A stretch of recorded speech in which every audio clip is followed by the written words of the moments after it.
Everyone to another video. Today we're going to be doing some test hands for the budget variant of Ice Barriers. I have actually taken a look at how this deck actually operates, and to my surprise I did find out that this deck is incredibly powerful when it comes to building a non-budget variant. So we're talking about builds that include Bahamut Shark, Totally Awesome, and even Halky Fibrax. But in this particular budget variant, we are playing just the synchro monsters, so we are definitely going to be quite limited in what we're able to actually do. So with that being said, whatever I play here, don't expect too much out of it, because I've seen some really crazy plays that people could actually make with the deck itself, and I don't have those cards just yet, so hopefully I can find them so that I could actually make a deck profile for it, like an actual non-budget variant. But with that being said, let's just go with these test hands. And don't forget guys, feel free to actually just tell me what I'm actually doing wrong or what I could actually do better, because Ice Barriers is definitely something that has really just upped the game. I mean, I'm definitely very impressed with what Ice Barriers could actually do here. I thought it was going to be casual, but it turns out the deck could borderline be a rogue deck in actual competitive play, which is pretty crazy. I mean, if you're able to put out Totally Awesomes, if you're able to put out a bunch of locks, then you're just doing really well here. So without further ado, let's just get started. I'm just going to shuffle up this entire deck and we're going to try out some test hands and see how we go here. Hopefully it doesn't actually turn out as long as the World Chalice test hands.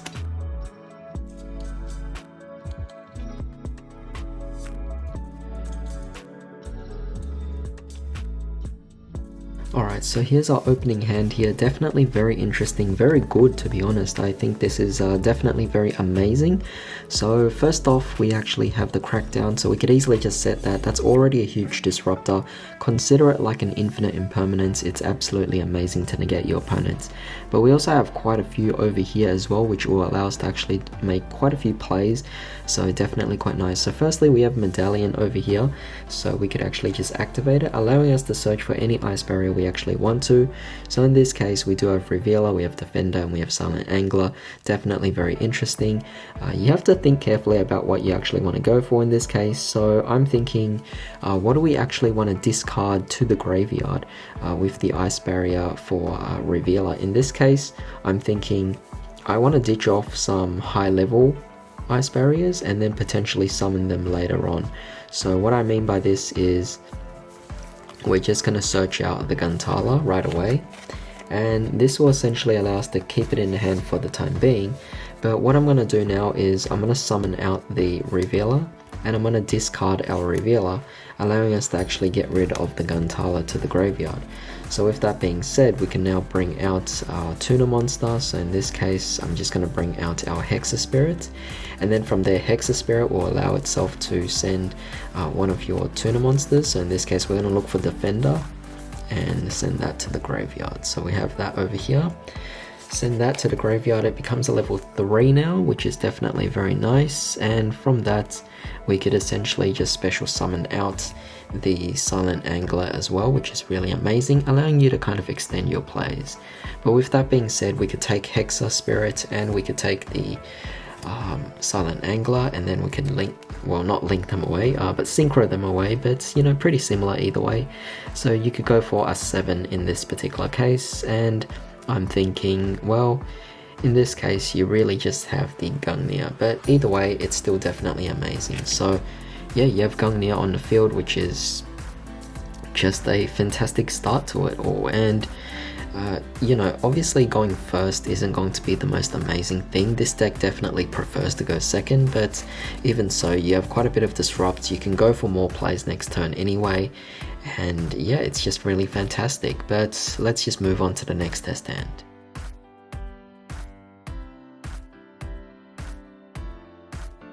Alright, so here's another test hand, definitely very odd in this particular scenario, because in this case, to make winds even active, you actually have to have an ice barrier in the hand. Fortunately, we do have the medallion, which is great, so we could technically just search out with the medallion. In this case, you must think, which one do you actually want to send to the graveyard? I'm actually thinking, well, we could go for, I mean, there's quite a few options here. It's not like we're in a tough bind or anything, but maybe we should go with... Should I go with Speaker first? I mean, you don't want to go with Revealer. Revealer is the one you want to summon out with the winds. So maybe we'll start off with the Speaker. And that might actually be nice, because you could actually get an additional token out of it. So we'll go for Speaker, and we'll normal summon out the Speaker. So I'm thinking in this case we could easily just activate the winds over the ice barrier. Or should we even do that? It's very interesting, because I was thinking, like, instead of going for this, actually I might be able to go for a better play here. So let's actually search out Prior instead.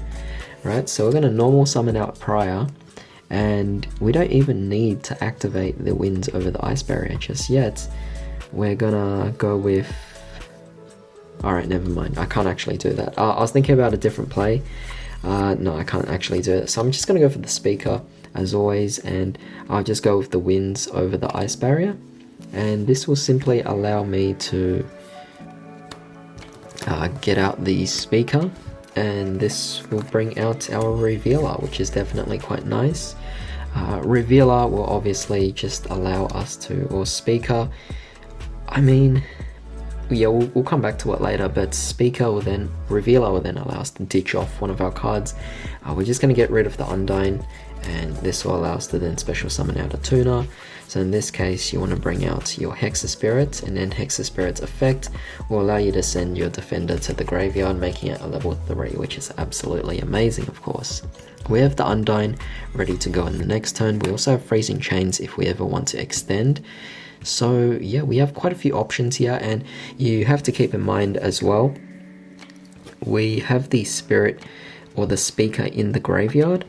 So in this case, you can banish her off and then bring out a token as well, and just go for your further plays. But you have a 3, you have a 4, and you could bring back one of your monsters with the Freezing Chains. So it does give you quite a few options here. So I mean, you could go for technically the Trishula if you wanted to, but you could also just go for a few other different things as well that's smaller, so it's completely up to you in this particular case.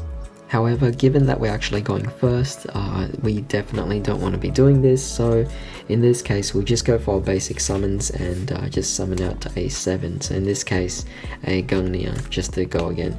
But normally if this was our opponent, well, if it was our second turn, we would actually just go for the Trishula and, you know, just clear out the board from our opponent, so that would be very nice.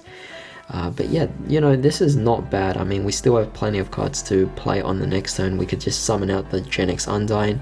We have the Freezing Chains. Again, we could just go for more and more plays, which is absolutely amazing with this deck.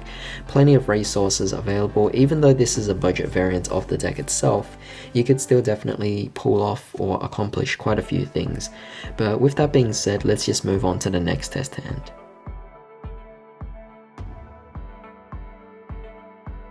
Alright, so here's a bit of a change for an opening hand. We still have the Crackdown, which is nice, just a negate either way.